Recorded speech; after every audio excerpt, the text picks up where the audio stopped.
জামাত ইসলামী এখন বাংলাদেশের ইসলামী আন্দোলন তথা ইসলামী তাহজিব তামাদ্দুন ঈমান আকীদা যারা লালন করে এবং মানবতার কথা যারা বলে, অন্যায় দুর্নীতি দুঃশাসন এর বিরুদ্ধে যারা কণ্ঠ উঁচু করে, জুলুম নির্যাতনের রক্ত চক্ষুকে উপেক্ষা করে ইসলামী আন্দোলনের রাস্তায় হাঁটে এবং শাহাদাতের নজরানা পেশ করার জন্য তারা নিজেদেরকে এই পথে সামিল করেছে, এই মানুষদের উপরেই এখন জুলুম নির্যাতন নিষ্পেষণ ব্লেম গালি গালা সবকিছুই তাদের উপরে আসবে। এবং এমন লোকের কাছ থেকে ফতোয়া শুনতে হবে যারা আমাদেরকে রাজনৈতিকভাবে নির্মূল করে দেয়, আবার আমরা ইসলামী দল কিনা, ইসলাম অনুযায়ী চলি কিনা, এইসব কথাও তারা বলে। তো এগুলো যারা বলে আমরা তার প্রত্যুত্তর দিই না, পার্সোনালি আমি তো দেই না। ছাত্র শিবিরের দায়িত্বশীলদের আমরা এই দিয়ার ক্ষেত্রে বলেছি এইসব কাজ পেছনে থেকে যারা আমাদেরকে ঠেলে ধরে তাদের কাজ হচ্ছে পেছনে থাকা, আমাদের কাজ হচ্ছে সামনে এগিয়ে যাওয়া। পেছনের দিকে তাকালেই আমাদের সমস্যা।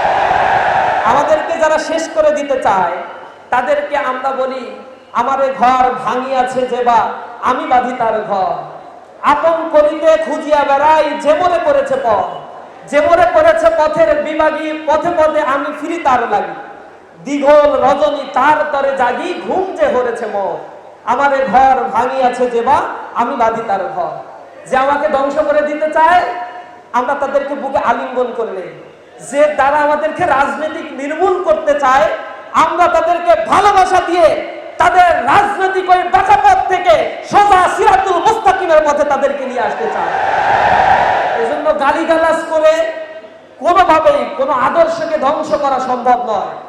জামাত ইসলামী শ্যাওলা পাতার উপরে ভেসে থাকা কোনো পানি নয়, জামাত ইসলামী কচু পাতার উপরে ভেসে থাকা কোনো পানি নয়। জামাত ইসলামীর শেকড় অনেক গভীরে। যেই যাত্রা শুরু হয়েছে হযরত ইব্রাহিম আলাইহিস সালাতু ওয়াস সালামের মধ্য দিয়ে, এই যাত্রা কিয়ামত পর্যন্ত চলবে ইনশাআল্লাহ। যদি কেউ বলে আমাদের পথের সীমানা কোথায়, আমরা বলি আমাদের পথের সীমানা সেই জান্নাতে যাওয়ার আগ পর্যন্ত এই গতিপথ চলতে থাকবে।